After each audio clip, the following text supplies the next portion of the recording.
तब कल से कांग्रेस पार्टी ने फिर एक बार अपनी पुरानी पद्धति को आजमाते हुए बातों को तोड़ मरोड़ कर और सत्य को असत्य के कपड़े पहनाकर समाज में भ्रांति फैलाने का एक कुत्सित प्रयास किया है। संसद में जब चर्चा हो रही थी, ये सिद्ध हो गया कि बाबा साहेब आंबेडकर का कांग्रेस ने किस तरह से पुरजोश विरोध किया था। बाबा साहब के न रहने के बाद भी किस प्रकार से कांग्रेस ने बाबा साहब को हाशिए पर ढकेलने का प्रयास किया।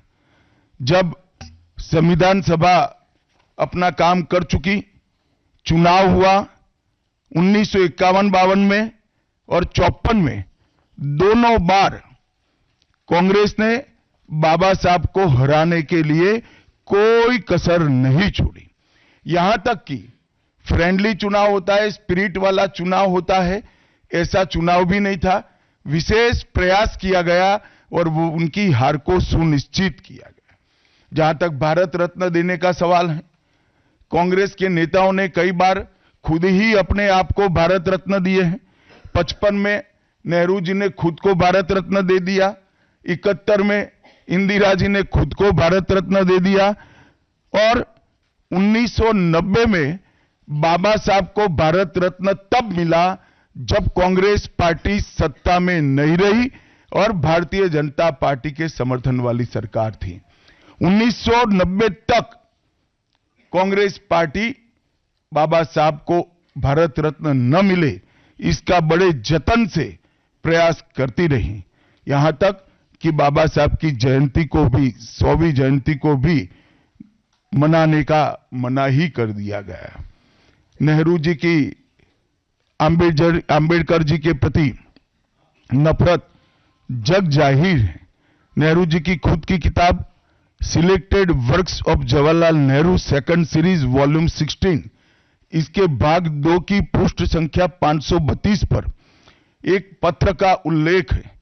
जब बीसी राव ने नेहरू जी को पत्र लिखकर कहा कि आंबेडकर जी मंत्रिमंडल से इस्तीफा देकर जाने का मन बना रहे हैं, तब नेहरू जी का ये जवाब था, आंबेडकर के जाने से मंत्रिमंडल में कोई फर्क नहीं पड़ने वाला है। आंबेडकर जी के महान योगदान का मूल्यांकन जवाहरलाल जी किस तरह से करते थे, इससे बड़ा कोई उदाहरण नहीं हो सकता। जब पंडित जी की एक और किताब को पढ़ते हैं, लेटर टू चीफ मिनिस्टर में एक उल्लेख है, बंबई के मेयर ने एक पत्र में बाबा साहब के आंबेडकर के जन्मस्थान महू में उनका स्मारक बनाना चाहिए, ऐसा सुझाव दिया। 18 जून 1959 को पंडित जी ने कहा, सरकार के लिए स्मारक स्थापित करना बिल्कुल सामान्य बात नहीं होगी। आमतौर पर स्मारक निजी पहल से किया जाता है। अपने परिवार के चाहे कोई भी सदस्य हो, नेहरू जी हो, इंदिरा जी हो, संजय गांधी हो, राजीव गांधी हो, कई सारे लोगों के लाखों स्मारक देश के अंदर बनाने वाले परिवार के मुखिया कहते हैं कि आमतौर पर निजी पहल पर स्मारक बनाया जाता है, क्योंकि ये स्मारक B.R. आंबेडकर जी का था। मित्रों, जब एक दूसरा उदाहरण मैं देना चाहता हूं। एक सर्वदलीय मंत्रिमंडल, पहली देश की कैबिनेट बनी जिसमें बाबा साहेब आंबेडकर भी सदस्य थे, नेहरू जी प्रधानमंत्री थे। नेहरू जी की किताब selected works of Jawaharlal Nehru में एक और उल्लेख आता है।